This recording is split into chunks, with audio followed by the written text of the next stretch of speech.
Hi guys, welcome to relatively easy. आज हम algebra के लेक्चर 5 में कॉम्पोजिट फंक्शन की बात करेंगे। तो कॉम्पोजिट फंक्शन होते क्या है, हम डायरेक्टली एक एग्जांपल से समझते हैं। हमें एफ ऑफ एक्स क्या दे रखा है, 3x+2, और जी ऑफ एक्स कितना दे रखा है, x² - 3। सबसे पहले हमें एफ ऑफ एफ निकालना है, ये फर्स्ट पार्ट है। और एफ ऑफ एफ मैं बताता हूँ क्या होता है। एफ ऑफ एफ होता है एफ के अंदर एफ ऑफ एक्स डाल देना। अब इसका क्या मतलब है, इसका मतलब है जहां जहां x लिखा हुआ है वहां पे अब हमें f ऑफ x डालना है। यही मतलब है ना इसका। तो f ऑफ x क्या है, f ऑफ x ये है, तो मैंने x की जगह f ऑफ x डाल दिया। इसी को ही हम कॉम्पोजिट फंक्शन कहते हैं। ठीक है, सबको समझ में आ गया मैंने क्या किया है।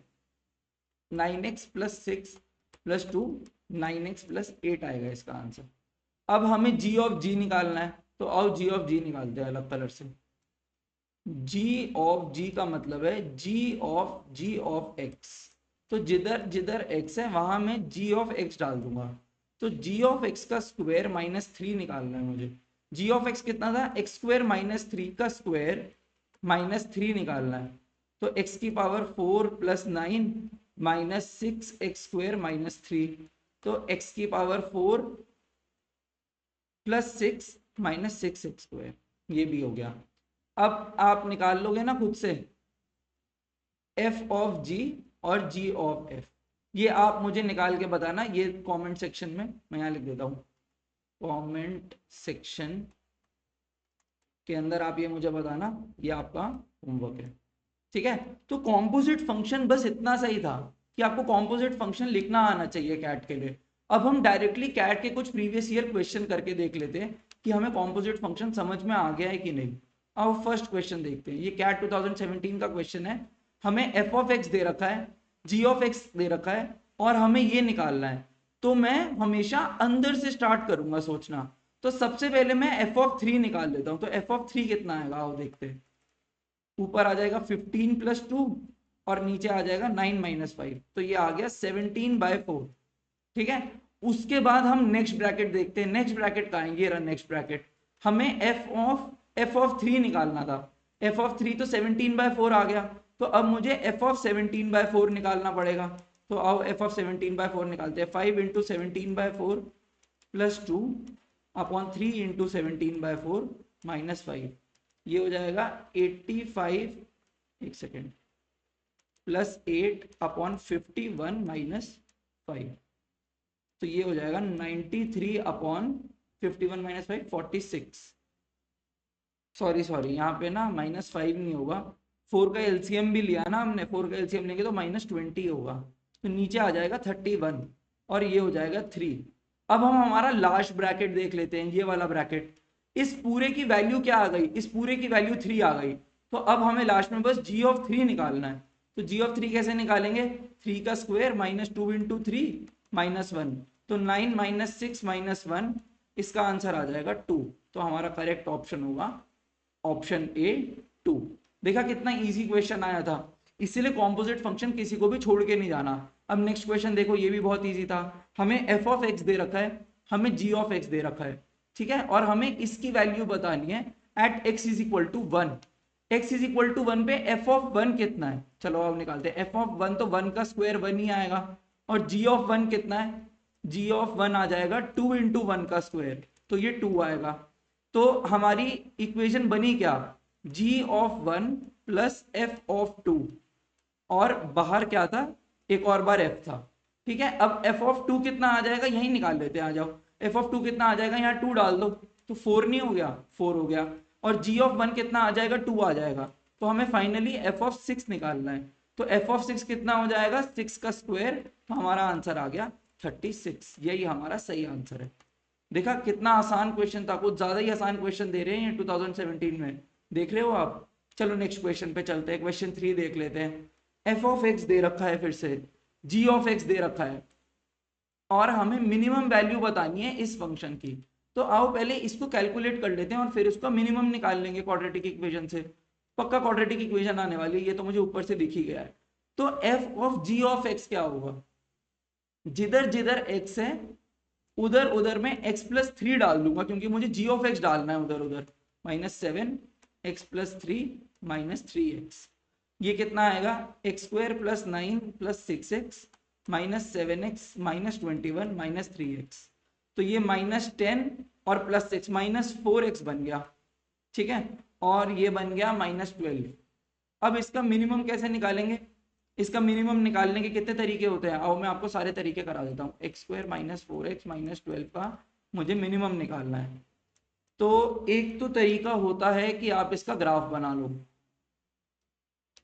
इसका ग्राफ कैसे बनता है, इसका ग्राफ ऐसे बनेगा, क्योंकि यहाँ पे 1 है, एक्स स्क्वायर का कोफिशिएंट पॉजिटिव है, तो पैराबोला कुछ ऐसा बनेगा। तो इसका मिनिमम पॉइंट क्या होता है, -b/2a -d/4a। हमें क्या निकालना है यहाँ पे, -d/4a। यहाँ से इसका मिनिमम आ जाएगा, ये इसकी मिनिमम वैल्यू होती है at x is equal to -b/2a, ठीक है। एक तो तरीका ये होता है, एक तरीका जिसने भी मैथ्स ली थी 11th-12th में उसने पढ़ा होगा, एक तरीका होता है dy/dx निकालना। dy/dx निकाल के स्लोप, अच्छा dy/dx क्या होती है, स्लोप होती है, स्लोप को हम 0 कर लेते हैं, ठीक है। उससे जो x आता है हमारा, उस x को हम पुट कर देते हैं हमारे फंक्शन के अंदर, और हमारा मिनिमम वैल्यू या फिर मैक्सिमम वैल्यू आ जाता है। एक तरीका ये होता है, तो मैं यहाँ लिख देता हूँ, आ जाओ, मेथड 1, मेथड 2 और मेथड 3 क्या होता है। अब आप समझ गए हो कि मेथड 3 क्या होता है। मेथड 3 होता है कंप्लीटिंग द स्क्वायर। अभी हम कंप्लीटिंग द स्क्वायर से करेंगे, क्योंकि वो सबसे सिंपल मेथड लगता है मुझे। X square -4x -12, completing the square करते हैं इसका, एक्स स्क्वायर -4x। अब इसके हाफ के स्क्वायर से प्लस माइनस करना होता है, तो मैं 4 से प्लस माइनस कर दूं ना। अब यहां से यहां तक क्या आ गया, x -2 का स्क्वायर, और यहां आ गया -16। अब इसकी वैल्यू कभी भी -16 से कम नहीं हो सकती, क्योंकि ये एक होल स्क्वायर है ना, ये होल स्क्वायर है, इसलिए ये ग्रेटर देन इक्वल टू 0 रहेगा। तो इस पूरे फंक्शन की वैल्यू मिनिमम कितनी होगी, इस पूरे फंक्शन की वैल्यू मिनिमम हो जाएगी -16। अब बाकी दो मेथड से भी करके देखना, आपका -16 ही आंसर आएगा, ठीक है। तो हमारा आंसर हो गया ऑप्शन सी -16। अब हम हमारे नेक्स्ट क्वेश्चन पे चलते हैं, क्वेश्चन 4 देख लेते हैं। ये अच्छा क्वेश्चन है, ये बहुत ही कॉन्सेप्चुअल क्वेश्चन दिया था। मैं बताता हूँ इस क्वेश्चन को कैसे करना है। हमें एक पीस वाइज फंक्शन गिवन है, x is greater than equal to r पे ये वाला फंक्शन लगेगा, और x is less than r पे ये वाला फंक्शन लगेगा। हमें कौन सी इक्वेशन सेटिस्फाई करनी है, ये इक्वेशन सेटिस्फाई करनी है कि f of x is equal to f of f होना चाहिए, ठीक है। अब हम ना यहाँ पे एक काम करते हैं, तीन रीजन्स बना लेते हैं, x is greater than 0, x is less than sorry x is greater than r, x is less than r and x is equal to r, ठीक है। x is greater than r के अंदर हम f of f निकालने की कोशिश करते हैं।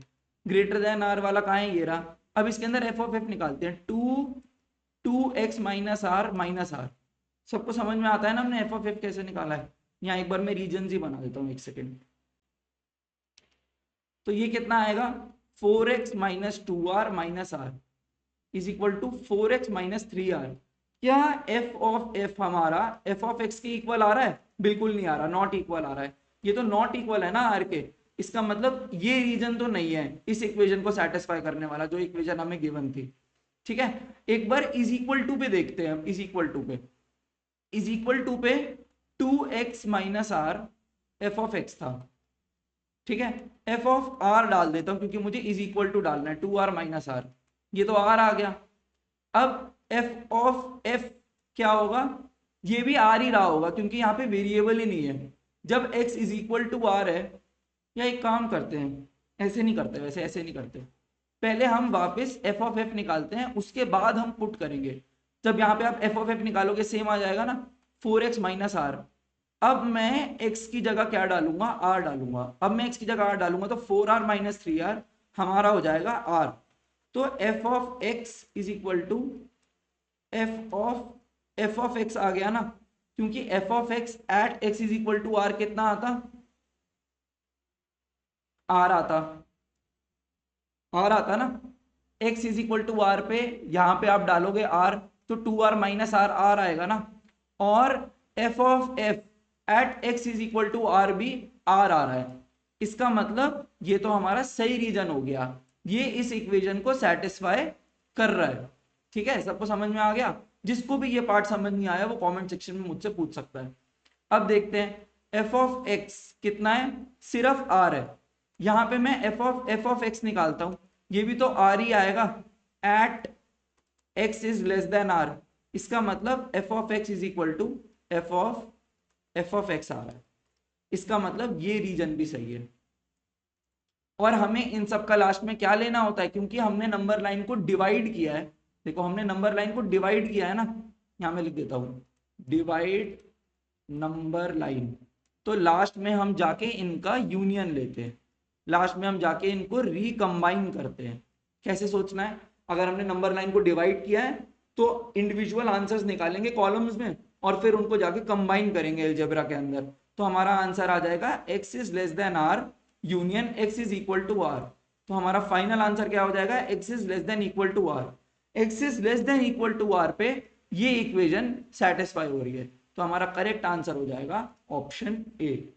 अब हम हमारे नेक्स्ट क्वेश्चन पे चलते हैं। अब ये क्वेश्चन कॉम्पोजिट फंक्शन का नहीं है, पर मैं फिर भी इसको इंक्लूड करना चाहूंगा इस वीडियो में। For all positive integer n let f of n is equal to n plus 1 when n is even and n plus 3 when n is odd।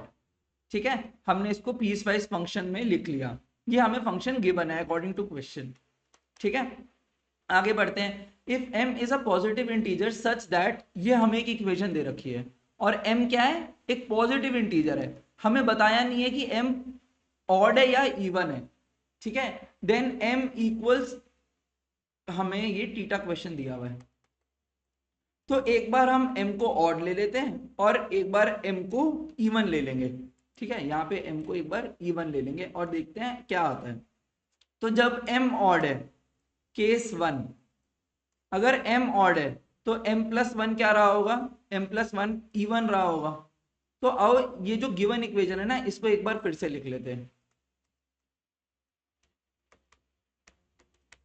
अब m प्लस 1 इवन है, तो यहाँ पे m प्लस 1 के लिए कौन सा फंक्शन लगेगा, ये वाला फंक्शन लगेगा। तो मैं n की जगह m प्लस 1 डाल दूं ना, तो m plus 1 m plus 2 minus, और f ऑफ m, इसके अंदर m को हमने क्या लिया है, अभी ऑड लिया है, तो यहाँ पे आ जाएगा m plus 3 is equal to 2। तो आओ देखते हैं इससे m की पॉजिटिव इंटीजर वैल्यूज आती हैं कि नहीं आती, इसको सॉल्व करते हैं। नेक्स्ट पेज में लिख लेते हैं इसको, 8 m plus 1 m plus 2 minus m plus 3 is equal to 2, 8 m square plus 3m plus 2 minus m minus 3 minus 2 is equal to 0, minus m minus 5, 8m square plus 24m plus 16 is equal to 0। एक m तो cut जाएगा 23m और यहाँ से आ जाएगा 11, 8m square. अब आप इसे सॉल्व करो, आप इस पे कोई सा भी फॉर्मूला लगाओ, यहाँ पे इररेशनल रूट्स आएंगे। इसका मतलब m हमारा इररेशनल आएगा, बट m क्या था, m तो एक पॉजिटिव इंटीजर था। इसका मतलब जो हमारी अजम्पशन थी कि m is equal to odd, ये अजम्पशन रॉन्ग है। इसका मतलब m is not equal to odd number. इसका मतलब m क्या हो गया, m एक इवन नंबर हो गया। अब m एक इवन नंबर है तो m प्लस 1 क्या हो जाएगा, m प्लस 1 एक ऑड नंबर हो जाएगा और ये हमारा केस 2 हो जाएगा। ठीक है, एक बार इसे सॉल्व कर लेते हैं। अपनी इक्वेशन वापस लिखें, 8 f of m plus 1 minus f of m is equal to 2। अब m क्या है, m इवन है, इसीलिए यहां पे हम इवन वाले फंक्शन जैसा खोलेंगे ऐसा, और m प्लस 1 ऑड है तो यहाँ पे m प्लस 4 आ जाएगा, क्योंकि m प्लस 1 प्लस 3 हो गया वहां पे। इसे फर्दर सॉल्व करते हैं, 8m plus 32 minus m square minus m is equal to 2, ये आ जाएगा 32 minus m square plus 7m is equal to 2। अब इस पूरी चीज को उधर ले जाते हैं, तो m square minus 7m minus 30 is equal to 0। तो इसको यहाँ लिख लेते हैं एक बार, m square minus 7m minus 30 is equal to 0। 30 का प्राइम फैक्टराइजेशन करते हैं तो यहां से आ जाएगा m square minus 10m plus 3m minus 30 is equal to 0। m common, यहां से 3 कॉमन,